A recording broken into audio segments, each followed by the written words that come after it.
भारतवर्ष होची मुनि ऋषि मानकर देश आउ ए भारतवर्ष रे आपण माने भल भाव जानती जे एठी प्रतिटी पहाड़ मानकरे प्रतिटी जंगल मानकरे आयुर्वेदिक औषधर कौनसी अभाव नहीं किंतु आज आम कौन देखुचे खनि खादान पाई आम आज पहाड़ भांगी दौचे तो आउ केते बेले आम कौन करुचे ना जंगल को मध्य काटिकी नष्ट कर दौचे। गोटे कथा आपण मानू कहबी जे आमर समाज भितरे ए मनुष्य को लेकिन ए जीवजंतु मान को लेकिन जितेबाला प्रश्न उठे से गोटे कथा आसे जे ए जेते प्राणी ए संसार भितर अच्छी जेते जीव जगत अच्छी सबु भितर ए मनुष्य होची दिव्य ज्ञान अधिकारी आउ से दिव्य ज्ञान मनुष्य ही ता समाज को ता विश्व को से ही निजे नष्ट करिवार मूल कारण। तेणुक आमे गोटे कथा को जदि आसीबा भागवत कथा को जदि आमे आलोचना करिबा भागवत रे कहउचंती लोके होइबे खळबळ नासिबे भुवन मंडल माने लोक माने एमिति खळबळ हेबे जे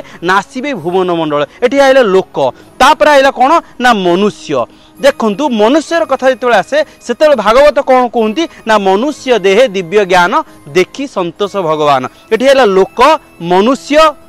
कथा आसीगला किंतु लोक आसिला मनुष्य आसिला जिते आसे मानवर कथा आसे गोटे कथा आम मन भीतर आसे भागवत कहती कौन जहू मानव सृष्टि कला तहू विश्राम सर्वलीला। तेणु एटी गोटे कथा आसुची जे लोक मनुष्य एवं मानव आमे तो समस्त होचुनी मनीष पुणी कहीं तीनिटी ना कहीं देले मुनि ऋषि माने ता कारण होची देखंतु कोन ना लोक माने जे लोक सी हेबे कोन खळबळ हेबे आउ खळबळ द्वारा नासिबे भुवन मंडल। ए संसार को जेतेबेले विपद आसीची जेतेबेले भी किछि युद्ध हेची जेतेबेले भी गोटे कलह हेची केउ लोक मानक पई हेची ना नासिबे भुवन मंडल क्यों माने लोके होइबे खळबळ एई भली लोक माने से खळबळ रे ए समाज को नष्ट करिवे केवल निजर आनंद पाई आउ निजे मध्य दुख रे थिबे समाज को दुख रखैथिबे। एठी आइला लोकंकर कथा आउ गोटे कथा आइला कना मनुष्य मनुष्य देहे दिव्य ज्ञान भगवान चिंता कले जे मनुष्य भितर बहुत ज्ञान अच्छी कारण भारतवर्ष रे आम मुनि ऋषि माने आमको प्राणायाम शिखैछन्ती आमको योग शिखैछन्ती आमको ध्यान शिखैछन्ती आमको धारणा शिखैछन्ती किंतु आज आपण माने देखि पारुथिबे जे चीन रे जो घटनाटी वर्तमान घटिची चीन रे वर्तमान जो भली भाव रे भाइरस रो आक्रांत रे वर्तमान लोक माने मृत्युवरण करूछन्ती। पूर्व मध्ये कोरोना कथा शुणुथिले अनेक से कोरोना कथा को नै कहले जे मालिका रे कथा लिखा हिची कोनोसी मालिका रे केतेबेले लोक मानकु डरेया पई किछि लिखा जाय लोक सचेतनता करने लोक भाव प्रेम सृष्टि करने मालिका हो कि भागवत हो सबु भितर लोक मनुष्य को सचेतन करने किंतु से मनुष्य आज कौन करिछि ना तार योग को भूली जाइछि तार ध्यान को भूली जाइछि तार प्राणायाम को भूली जाइछि तार आयुर्वेद खाद्य पेय ए सब कथा को भूली जाइछि से पाश्चात्य संस्कृति पाश्चात्य प्रभाव को से आपणे नै जाइछि जेतेबेले एई कथा को से आपणे नै जाइछि ना पाश्चात्य संस्कृति जमी आपणे नेला पाश्चात्य खाद्यपेय को सेमती आपणे लेला सेतेबेले पाश्चात्य रोग को मध्य आपणेबा को आज बाध्य हो जाइछि। सेति पई चाइना रे कौन घटिला चीन ले कौन हैला बारंबार न्यूज द्वारा लोक मान मध्य भयभीत कोरोना को लेकिन लोक मान मध्य भयभीत थिले किंतु ए जो भाइरस रो वर्तमान कथा उठीची न्यूज मानक ठारो आरंभ करी विभिन्न जगार मध्य आलोचना होउची आपण माने देखि परतुए कोनोसी मालिकार कथा ये नुह किंबा कोनोसी ये आमु मनरे व्यर्थ चिंता करिवार कथा नुह ये होउची साधारण 14 वर्षर कम बयस पिला मानक पई एई भली रोग होउची एवं ए रोग एथि पई होउची इ गोटे श्वास जनित रोग ये ठंडा दिन रे हुए एवं तांका देशर छोट छोट पिला मानकु होउची म देशर मध्य पिला मानकु ए भली रोग आगु हेई पारे आमे कहबे ना हबनी काहे कि न हबो जदि आम पिला माने प्राणायाम न करिवे आम पिला माने जदि माने कोन परिश्रम न करिवे देहरु झाळ न बहाइबे तेणु रोग हबा गोटे बड़ कथा नुह। तेणु करी मु आपण मानकु एतिक निवेदन करिवि जे जहू मानव सृष्टि कला तहू विश्राम सर्वलीला भगवान कौन कले मनुष्य लोक एवं मानव ए मानव को सृष्टि करिया परे भगवान भाविथिले जे मानव निश्चित भाव में सब असंभव को संभव करि परिबो ए मानव निश्चित भाव में किछि नुआ करि कि देखै परिबो। आ आपण माने मध्य लक्ष्य करिथिबे कोरोना भली गोटे विपद आसिला बेले मध्य ए मानव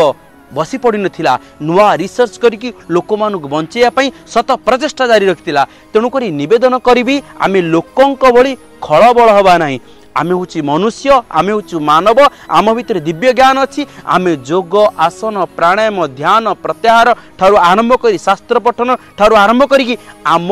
पर्वत ठारू आरंभ करी जंगल पर्यंत एसबू को आमे नष्ट करबा नहीं, आमे बंचेक रखिबा। कहीं एक कथा मुझे आपण मान पाखे नवेदन करुँची, पूर्वर नवेदन करी आम नदी रे आम झरणा रे जो जल आसूसी से जलरू जदि आमे टिके पीदेवा ना कि मिनरल वाटर कि किना पानी आमे कहूचे 4000 5000 10,000 लिटर पानी जदि होता है ना, किंतु ए आम देशर झरणार पानी ठारू केही भी अधिक हेबे नहीं। कारण ए झरणार पानी रे आसे आयुर्वेदर सुगंध। ए झरणा पानी रे कौन रही ना रोग प्रतिरोधक शक्ति रही, ताको पीवा द्वारा आम जीवन गोटे स्वतंत्र हो जाए, जीवन रोगमुक्त हो जाए। तेणुक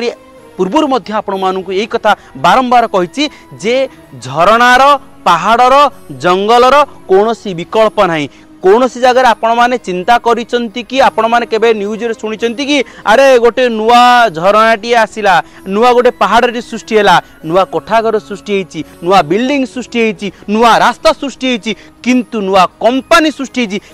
केबे हेले सुनि नथिबे। नि नुआ जंगल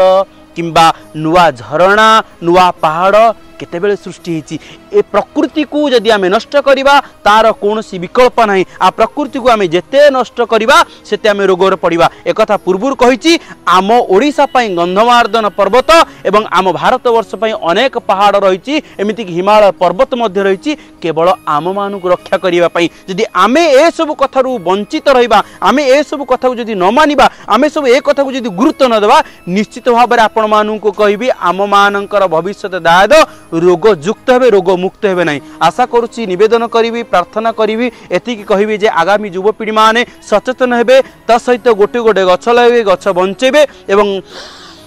प्राणायाम करिवे। प्रतिदिन सकाळे बापा माँ माने निजे प्राणायाम करिवे, पिला मानंगु प्राणायाम शिखेबे। पिला मानंगु कहिबा अपेक्षा आपण माने निजे पालन करंतु, देखिबे पिला माने आपणकर पालन करिवे एवं तांको जीवन मध्य आनंदमय हो जिवो। पई म आपण मानंकु बारंबार निवेदन करूची जदि आम पुओ झियो माने जदि अबाट को चली जानती, आम पुओ झियो माने जदि मनीष न होंती, आम पई प्रतिटी दिन प्रतिटी राति केवल अंधकारमय हो जिवो। सबुठारु बड़ भाइरस आउ से भाइरस ठारु दूरे रहबा पई हेले आमको आगे ए भाइरस को काटिया पई पड़िवो। आम भारतीय संस्कृति परंपरा रीति नीति को आपणेबार अछि। रहुची राधे राधे।